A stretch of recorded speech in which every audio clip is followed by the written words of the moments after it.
আসসালামু আলাইকুম। আমি উত্তরবঙ্গের মেয়ে রেশমা বলছি নওগাঁ থেকে। আমার ডেলি ব্লগ চ্যানেল ভিলেজ ফ্লেভারে আপনাদের সবাইকে স্বাগতম। কাছে এবং দূরে, দেশ এবং দেশের বাহিরে যে যেখান থেকে আমার আজকের ভিডিওটি দেখছেন সবাইকে অসংখ্য ধন্যবাদ। আশা করি আল্লাহর অশেষ রহমতে সবাই ভালো আছেন। আমি আলহামদুলিল্লাহ ভালো আছি। তো এই কবিতরার মুরগির ফুটেজটা নিয়েছি আমার প্রিয় দিলারা আপুর জন্য। আপু নাকি আমার ভিডিও দেখেই এই কবিতরার মুরগির জন্য। তো গত ভিডিওতে আপু কমেন্ট করেছিল, আমি রিপ্লাই দিয়েছিলাম যে ইনশাল্লাহ আপু নেক্সট ভিডিওতে তোমাকে দেখিয়ে দিব। তো এই যে আমি কিন্তু 5 জোড়া কবুতর ছিল, তো এদের আগে 2 জোড়া কবুতর মানে বাচ্চা ওরা শিখে গিয়েছে, তো ওদেরকে রেখে দিয়েছি। আর এখানে আরও 3টা আছে খাওয়ার উপযুক্ত, তো 2-1 দিনের মধ্যে খেয়ে ফেলবো। কাছে একটা লাউ ধরছে, তো সেই লাউ দিয়ে খাওয়ার ইচ্ছা আছে, এই জন্য রেখে দিয়েছি। তো এই যে দেখুন ওদের গায়ে হাত দিল ওরা প্রোটেকশানের জন্য, কেমন পাখা দিয়ে বাড়ি মারে।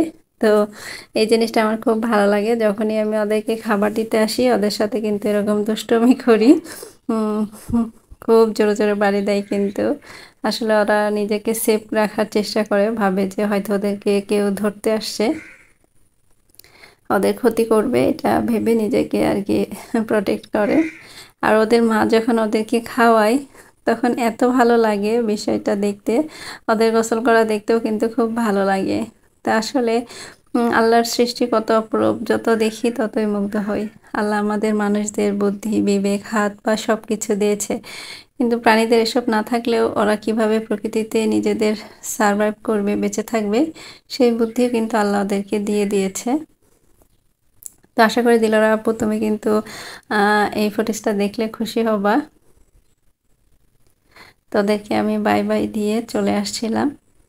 আর আজকের ভিডিওতে কিন্তু একটু ব্যাঙের ডাক, বৃষ্টির শব্দ শুনতে পাবেন, কারণ যখন আমি ভয়েস ওভার করছিলাম তখনও বৃষ্টি হচ্ছিল। তো তারপরে এই যে দেশি মুরগিগুলো বৃষ্টিতে কিন্তু হালকা ভিজেছে। আর এটা হচ্ছে ফার্মি মুরগি। তো এরা এত বেশি লাফালাফি করে আর ভয় পায় যে কি বলবো। ওদের এখানে আসলে ওরা লাফ দিয়ে যে ঘোড়ার উপরে সবগুলো একসঙ্গে উঠে জড়সড় হয়ে এক কোনায় দাঁড়িয়ে যায়। আমি যদি সবজি উঠাতে আসি তখনও ওরা এই কাজ করে, মানুষ দেখলেই এমন করে আসলে। তো তারপরে সকালে নাস্তা বানানোর জন্য আমি হচ্ছে একটু চালের আটা গুলে পাতলা করে চাপড়ি ভাজবো, যেহেতু মাংস আছে খেতে ভালো লাগবে, সেই চিন্তা ভাবনা থেকে একটু সহজ নাস্তা করে নিচ্ছি। আর নাস্তার প্রিপারেশন যখন নিচ্ছিলাম ঠিক সেই মুহূর্তেই কারেন্ট চলে গেল। তো পরবর্তীতে আর নাস্তার বাকি অংশ ভিডিও করা হয়নি, আসলে কারেন্ট চলে গেলে তো অন্ধকার হয়ে যায়, তখন ভিডিও ভালো আসবে না করলেও। তো শুধু শুধু করে তো লাভ নেই, তো সেই জন্য সেইটুকু আর করা হয়নি। তো ভিডিওর এই পর্যায়ে আমার ভাই আপুদেরকে সেই পুরনো রিকোয়েস্টই করছি, আমার ভিডিও এখন পর্যন্ত যারা দেখছেন একটি লাইক দিতে ভুলে গিয়েছেন, প্লিজ একটি লাইক দিয়ে পুরো ভিডিওটি কন্টিনিউ করবেন। আর যারা অলরেডি আমার চ্যানেলটি সাবস্ক্রাইব করে আমার ভিডিওতে লাইক কমেন্ট করে আমাকে সাপোর্ট করে যাচ্ছেন তাদেরকে অসংখ্য অসংখ্য ধন্যবাদ। আর যারা এখনও করেনি তাদের প্রতি আশা রাখছি আমার ভিডিওর কোথাও কোনো অংশ যদি ভালো লেগে যায় তাহলে আমার চ্যানেলটি সাবস্ক্রাইব করে আমার পাশেই থাকবেন। আর এই যে আমরুপালি কিন্তু পাকা শুরু হয়ে গেছে, গাছে একটা আম পাকছে। তো আপনাদের ভাইয়া মেয়েকে ডাকছিল, আম্মু ওইদিকে আসো একটা ম্যাজিক দেখাবো। তো ও সারাদিন আসলে আম পাড়তে চায়, ছোট মানুষ তো, আমরা অনেক বুঝিয়ে শুনিয়ে রেখেছি। তো এই জন্য গাছের প্রথম আম ওকে দিয়ে পাড়ানো হলো। তো আমটা গাছেই পেকে গিয়েছে, তো এখন কিন্তু এই সব আম নামিয়ে রাখলেই পেকে যাবে। তো 2-1 দিনের মধ্যে আমরা নামিয়ে রাখবো। তো আপনাদের ভাইয়া বলছিল যে দেখো এটা যেহেতু গাছ পাকা আম এখনই কাটো, কেমন লাগে খেতে দেখি। আসলে সবাই এক্সাইটেড, আর যেহেতু এবছরই প্রথম ধরেছে আমাদের গাছের আম আর এটাই প্রথম আমরা খাচ্ছি, তাই একটু ফুটেজ রাখলাম স্মৃতি হিসাবে। আর ভাবলাম আমার প্রিয় ভাই আপুদের সাথেও বিষয়টা শেয়ার করি, গাছের জিনিস বলে কথা। তো মাশাআল্লাহ আলহামদুলিল্লাহ এত সুন্দর কালার আর খেতেও মাশাআল্লাহ অনেক ভালো লেগেছে। আম্রপালি এমনি খুবই সুমিষ্ট আম, সবারই বেশ পছন্দের তালিকায়, আর গাছ পাকা হলে তো কোনো কথাই নেই। তো এই যে একদমই কিন্তু কেমিক্যাল ছাড়া ফ্রি আম। গাছে যারা বিক্রির জন্য বাগান নেয় তারা কিন্তু অনেক স্প্রে করে আম বড় হওয়ার জন্য, তারপরে আম টিকে থাকার জন্য। আর আমাদের তো এরকম আসলে কোনো কিছু করা হয় না।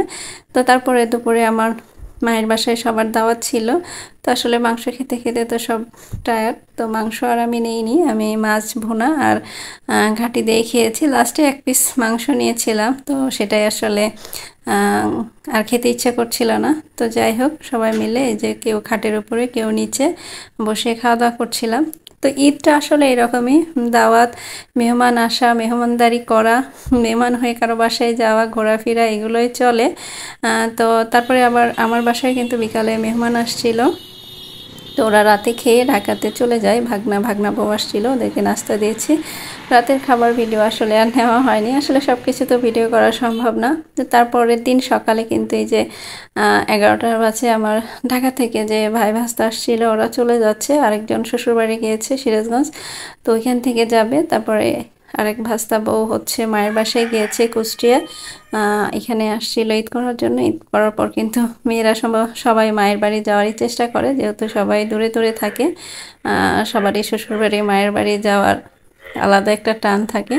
তো ওরা মায়ের বাড়ি থেকে পরে ঢাকার উদ্দেশ্যে ফিরে যাবে 2-4 দিন থেকে, আর এরা চলে যাচ্ছে সরাসরি ঢাকায়।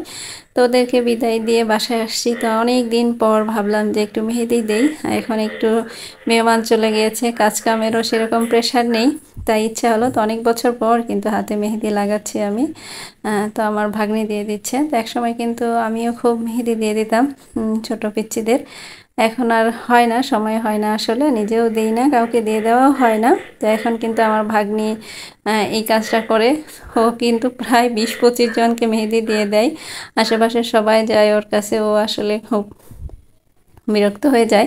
তারপরেও আসলে ছোট মানুষ, কিছু করার নেই, সবাই গেলে আসলে দিয়ে দিতেই হয়। শেষে দেখা যায় যে ওর মেহেদি দেওয়ার আর এনার্জি থাকে না। তো এটা নাকি খুবই একটা ফেমাস ডিজাইন, তাই এটাই দিয়ে দিচ্ছিল আমাকে। তো মেহেদি আসলে বেশি ছিল না, অল্প ছিল, তাই দিতে একটু সমস্যা হচ্ছিল। তো যাই হোক, অনেকদিন পর মেহেদি দিয়ে কিন্তু বেশ ভালোই লাগছিল নিজের কাছে।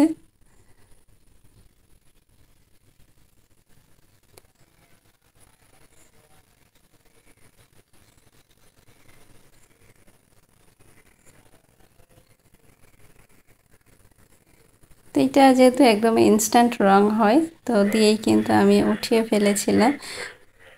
আর এই মেহেদি, এই হাতে মেহেদি আমার ভাগ্নি দিয়ে দিচ্ছিল দেখে আমার মেয়েও বায়না করছিল যে আম্মু আমিও মেহেদি দিয়ে দিব। তো আরেক হাতে কিন্তু ও দিয়ে দিচ্ছিল।